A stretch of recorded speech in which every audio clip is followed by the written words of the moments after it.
Hi,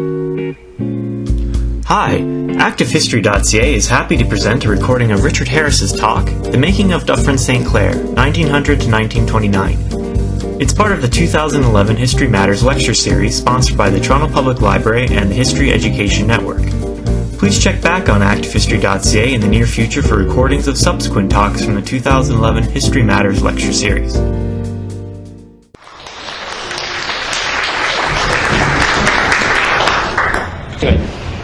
Today I'm going to be talking about, the making of Dufferin-St. Clair. And when I talk about the making of the area, I mean the area more or less as you folks, I suspect, know it today, or as we know it today.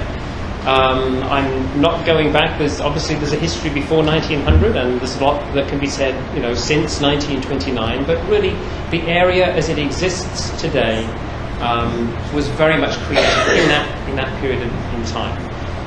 So yes, this is going to be the focus, is this particular area, but I'm going to say some things at the beginning. And sorry, Miriam, could you do me the next one?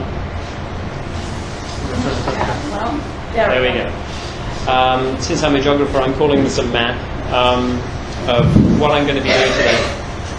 Yes, I will get to Dufferin and St. Clair, but I want to say a few things about Toronto as well in that period. So, it was a period of growth and immigration. That doesn't sound like anything very distinctive to that period, but really Toronto was growing more rapidly, at least in proportional terms at that time, than any other period before or since. Immigration was huge by any standards, and it was a period which saw an amazing boom in home ownership, and I'll be saying a fair bit more about that. And a lot of that had to do with owner building, people literally building homes with their own hands. And that's a large part, or a good part, of the story that I want to tell today.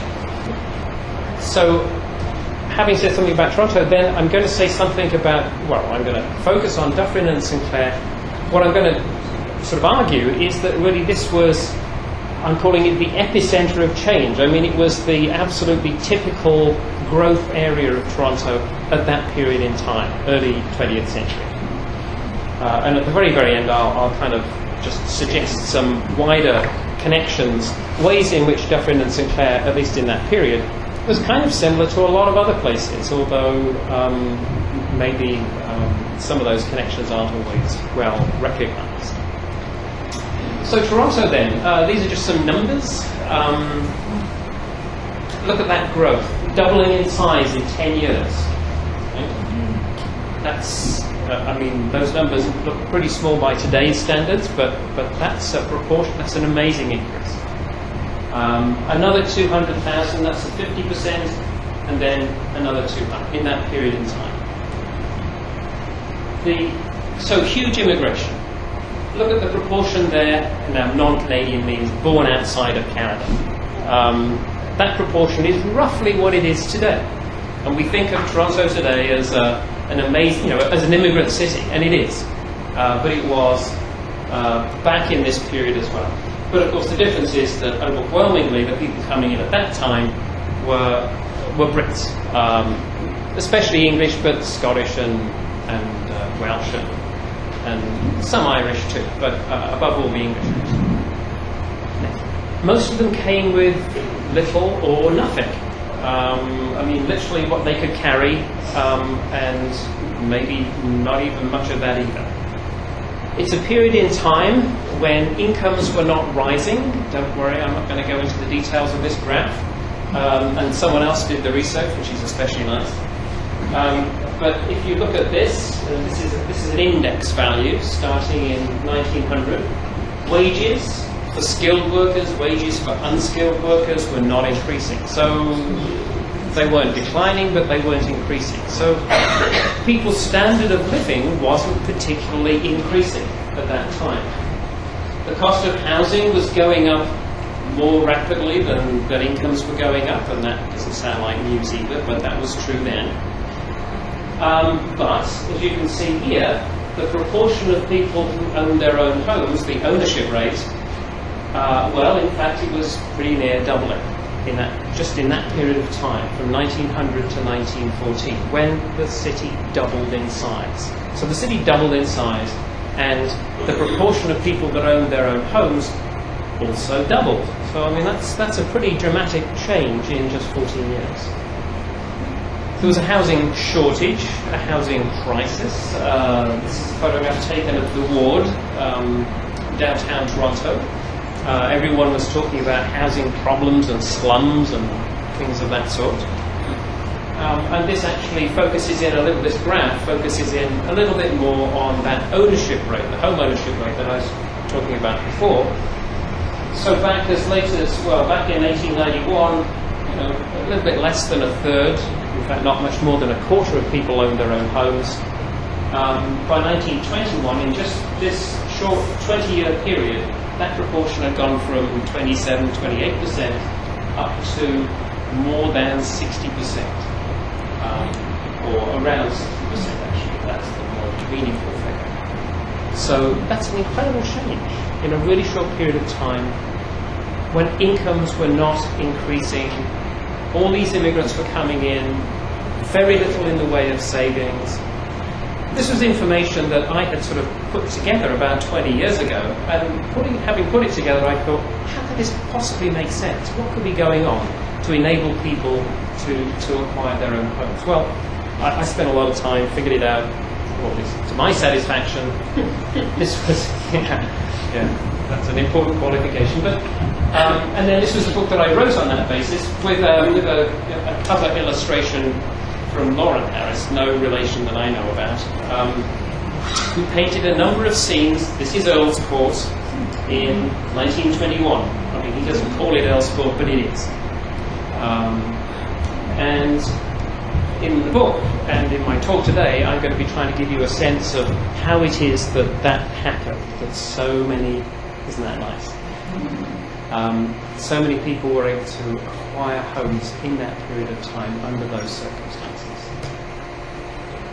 So home ownership, yes, I've shown you the graph. Let's have a look at the map here. And this, of course, is this is Dufferin-St up here. This is a proportion. This is a map that shows the proportion of people that own their own homes. Not surprisingly, of course, out in the suburbs, and these were the bits of the suburbs that were actually developed by 1921. Not surprisingly, the home ownership rate out in those areas, including Dufferin-St Clair, was very high. In excess of 3/4 of all people owned their own homes, as opposed to downtown, where it got down as low as 10% down in that area of the ward that I showed you that picture of.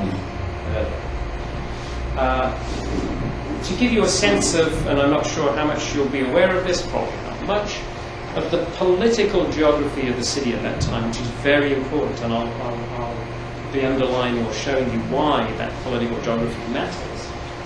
Back in 1901, these were the city limits, those there.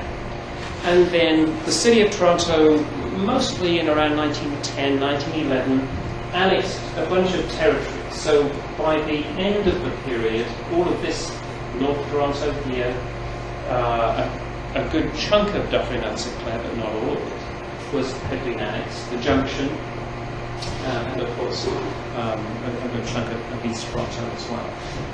So the city did annex this territory, and this had a big impact on the Dufferin-St Clair area, but it had a different impact on the southern bit as opposed to the northern bit. Just a bit more context, industry was moving out, jobs. I mean, industry at that time was a major source of employment. So the industry was moving out. There was a lot downtown, especially the Massey Harris plant, which many of you will remember. But out in this direction, of course, the junction was a centre, had the stockyards and so forth. Canada Foundry, which was really important as a source of employment for this people who lived in this particular area. And then there was a CCM, that was a bicycle, with Kodak built a plant, and some of you that didn't disappear so long ago, so some of you may remember that. And of course, these were all oriented around railroads. So the industry was moving out, and of course the workers were moving out. The workers employed, the blue-collar workers, who were employed in those manufacturing plants. Now, of course, there's a good concentration downtown, but they were also moving out into the suburbs, into the Dufferin-St area, New Toronto out here with the Goodyear factory, built in the 19-teens, and of course out into the East End. And I emphasize this because, we think of suburbs, even today we think of suburbs as middle-class sorts of places. And of course there are middle-class suburbs, and there were middle-class suburbs. North Toronto mostly was that way. Forest Hill, and much of Leaside. But there were working-class suburbs too, and that was very much this area, very, to a high degree, very much settled by blue-collar workers. Many of whom worked in these factories that I was just talking about. But now there's always a transit story in Toronto, right? And there was a really very intriguing transit story in Toronto in the first, especially the first couple of decades of the 20th century. Now this shows you the streetcar network as it existed in 1921. Now until 1921, for 30 years, 1891 to 1921, the streetcar network was run by a private company. And this private company did not want to extend lines out into, it didn't even want to extend lines into this area here, that is to say the southern part of Dufferin-St. There's no way it wanted to extend lines out into the suburbs. And the reason for that is because it figured, suburbs, low density, not profitable, let's just keep the lines, let's keep our service concentrated in the denser, more profitable parts of the urban area. Well, the city complained and grumbled, but it was stuck in this 30-year contract with the streetcar company. So it couldn't force the streetcar company to do anything other than operate the lines that existed in 1891. And the city was growing. So the city itself built some extra lines, as you can see here. Some of these were interurbans that were connected further distances. Some of them were just local lines. And it built a few of those, as you can see, and some of those did affect the Dufferin-St area. But there was still a lot of settlement that was happening beyond those lines. Why is all this important? Two reasons. Number one, all of this suburban settlement that happened, especially up in here, the area right around here, happened at very high densities. I mean, much higher densities than you might have expected. And the reason for that is, people had to either walk to work or at least walk to the end of the streetcar line in order to get anywhere. And so there was enormous incentive for the developers, the land subdividers, to create small lots, 20-foot, 25-foot lots, so that they could cram lots of people in, and that in turn would enable those people to live fairly close to this streetcar service. So that just gives you a sense. This was actually obviously taken downtown. Photograph from around it. Does it look familiar?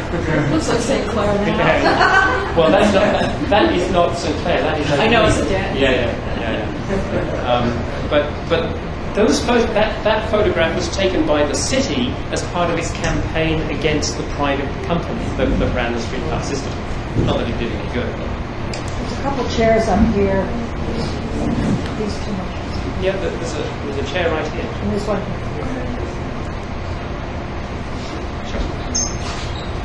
So, all of that context, let's focus in on Dufferin-St, what was happening here, and how it kind of typifies what was happening more generally.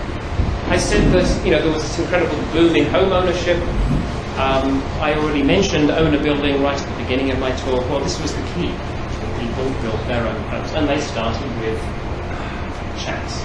John Boyd, there's quite a number of his photographs that he took out in this area. He spent one day, I think it was October the 16th, 1916, and probably what he did was he took the streetcar out as far as he could go and then he walked. And he took pictures. And it was very much this time of year, and there was lots of scenes like that. People starting with the absolute bare minimum. Other scenes, sometimes tents, sometimes lean-tos. You can see, you get a sense of this. one of the things that I was able to do, I won't bore you with the details, I was able to figure out, again, at least to my satisfaction, which new dwellings in this period, this particular period, which was a really, really, really boom period, I was able to figure out which dwellings were owner-built as opposed to being built by a professional, profit-making builder, put it that way. And the solid dots indicate 50 owner-built new homes, so each one dot equals 50. The open circles indicate the commercial builder. And as you can see, out in this area here, it's all owner-built. It's just about all of it is owner-built. And that's a function, in part, it's a function of people's income, savings. There's no way that they could have afforded to buy a new home under any circumstance. The other consideration, and that's why the political boundary matters, is that as long as these areas lay outside the city, and these stay outside of the city in York Township for a long period of time, there were no building regulations. There were no building regulations. It wasn't that there were some building and they were not very well enforced. There were no building at all. So no one cared, no one inspected. You just did.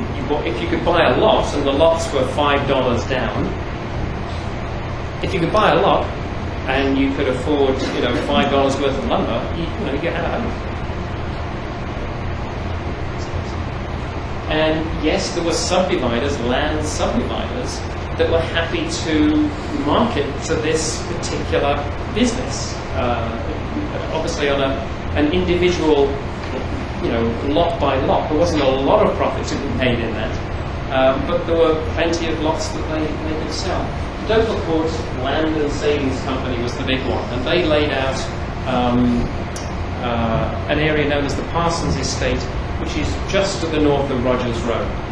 And as you can see, this was through the Parsons Estate. $5 down.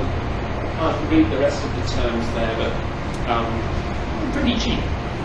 Pretty cheap because no transit, no services, rudimentary. It was, and small plots, as I've already said. So yes, definitely hardships for the people who settled in that area. Volunteer fire service, muddy roads. And I read oral histories of that area at that time, and people talk, so-and-so shack went up in flames, this was like, hardly even news. This just happened all the time. 1907, 1908, that winter was a really tough winter. A lot of immigrants coming in. There was just a mini recession, but it's something that dramatically affected these people. This is a cartoon from the Globe, as you can see, in February 1908. And this is Shetland. And this area right around here and just to the north of where we are right now, this was, as I said before, the epicenter. I mean, when people talked about Shetland, and that was a term that was used, or when they were, drawing cartoons like that, or when John Boyd wanted to take pictures, this was where he came. Anywhere in Toronto, this was. So yeah, hardships, but rewards too. And you read the oral histories, and they talk about the kids who grew up in this area, fantastic, homemade kites and so forth. And just the boys are to the front, and the girls. Yes, well, we won't go there. Next one. And community building. And the Earls Court Methodist Church, Reverend Peter Bryce, who came from the East Coast, played an absolutely critical role. Ran daycare centres, did all sorts of community-based organising at that time from, as you can see, a very, very early date. And then, yes, the library came in 1913. There it is. Next please. And the shacks were improved. Yes, many of them did start out as shacks like this here. This fellow standing proudly in front of it, mind you, but yeah, it started out that way. very soon, I mean, not so much improved in this case as just replaced. Clearly. But, and sometimes, yes, sometimes maybe a builder was employed, but typically still the improvement was done by the owner. Next one, please. This is a watercolor painting that appeared in a book called, I think it was called Promised Land. Anyway, it was done by Henry Copping. He was a Brit who visited Toronto. And where would he go if he wanted to see what was happening in Toronto? In 1911, he came out to Earl's Court, did this watercolor of what he called, this is his phrase, the 2 stages of development in Earl's Court. So stage 1, and then the improved, much improved version. And this is a bit sort of a before and after plan that I drew up from based on what used to be produced insurance atlases. These were produced for insurance companies to figure out the insurance premiums for homes, the fires associated with. Back in 1912, this is a I don't know whether you know this particular block here, but on Holmesdale Road, this is in North Earl's Court, north of Roberts Road. This is the footprint of the houses that existed there in 1912, and they're all single-story frame, very modest. All sorts of different setbacks from the street, right?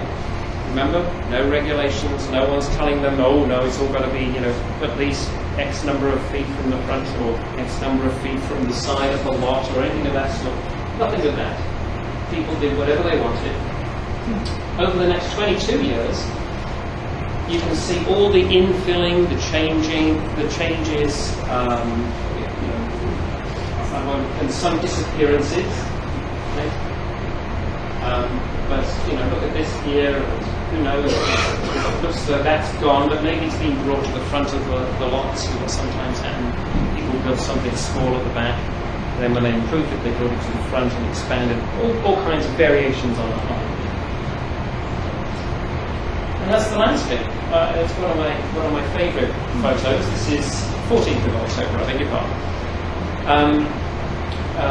One of those that John Boyd took that day, and you can see everything from these shacks here to more substantial homes such as these. This almost certainly, I don't know, but that type of house was quite likely to have been a kit home. You could buy kits which would be from a mail order company and they would ship it, and then you'd have to somehow get it to the lot. They wouldn't ship it to the lot, you'd have to get it there, and then it came with instructions and you assembled it. And that was a very generic type of very typical sort of kit house from that point. So there's just another out in the middle of nowhere kind of almost certainly owner-built because it's rather eccentric, although brick, which is interesting. And this is the area, this is, I guess, the Parsons estate. They're extending up into Fairbank. And this is from the Insurance Atlas in 1912, and you can see there's just this random scattering of houses over this terrain. And some of you may know those particular blocks and know that there's quite a bit of relief there. Just another scene around that same period in time, indicating that yes, factories, at least some employment was within walking distance, although most people did in fact commute all the way downtown. Many people commuted downtown. Public improvements. I've already mentioned the library, and the library was good. Transit, when it came, was, as you can see, welcomed. This was the opening of the streetcar on Rogers Road. 1925, the TTC, or the public agency that took over a public agency took over the streetcar system in 1921, and they immediately started to extend lines out into the suburbs, and this was one of the lines.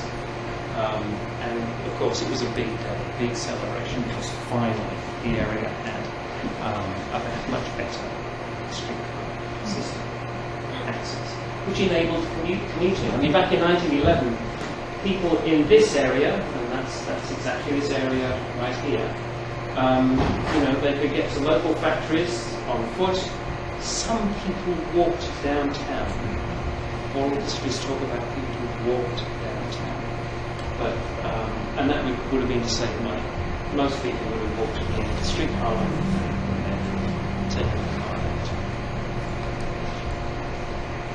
But, yes, public investment had many beneficial aspects, the library, the transit, and so on.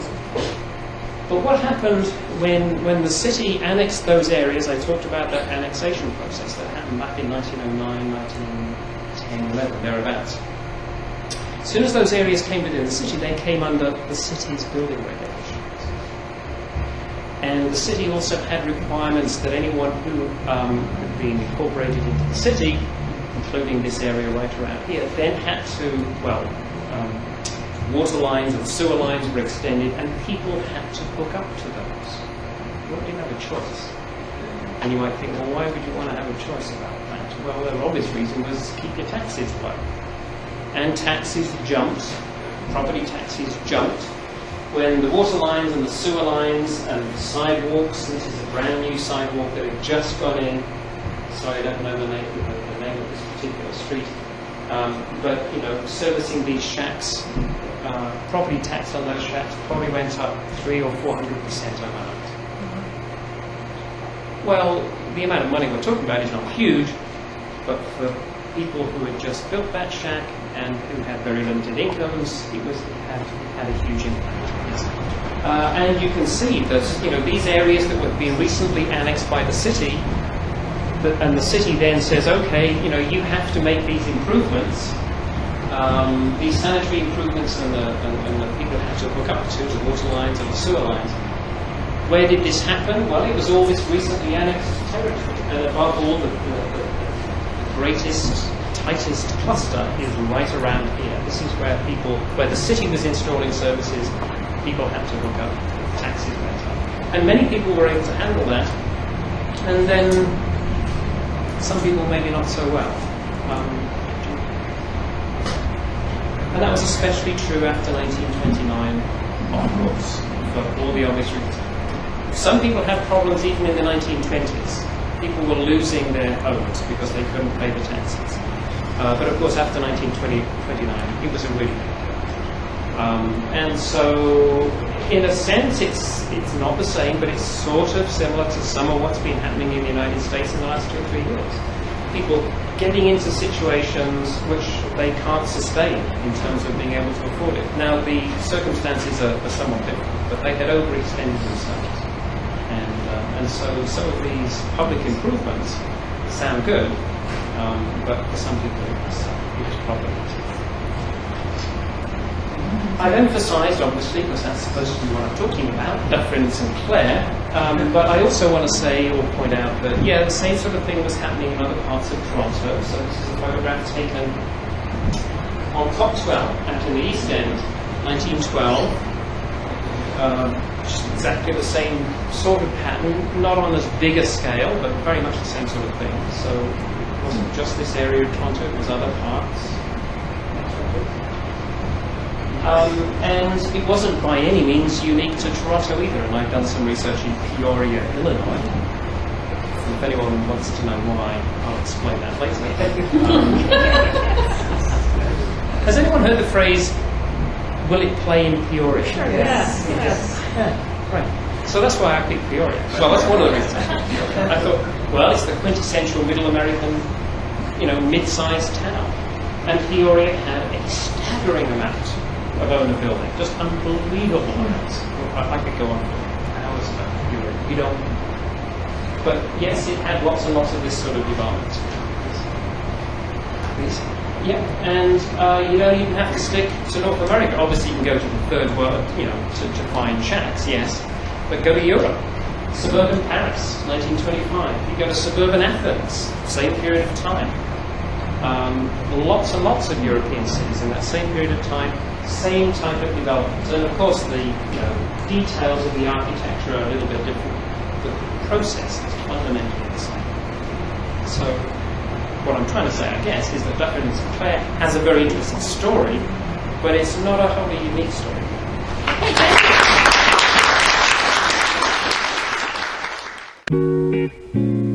You've been listening to a recording of Richard Harris's talk, The Making of Dufferin-St Clair, 1900 to 1929. It is part of the 2011 History Matters lecture series, sponsored by the Toronto Public Library and the History Education Network. Please check back on ActiveHistory.ca in the near future for subsequent recordings of the 2011 History Matters lecture series.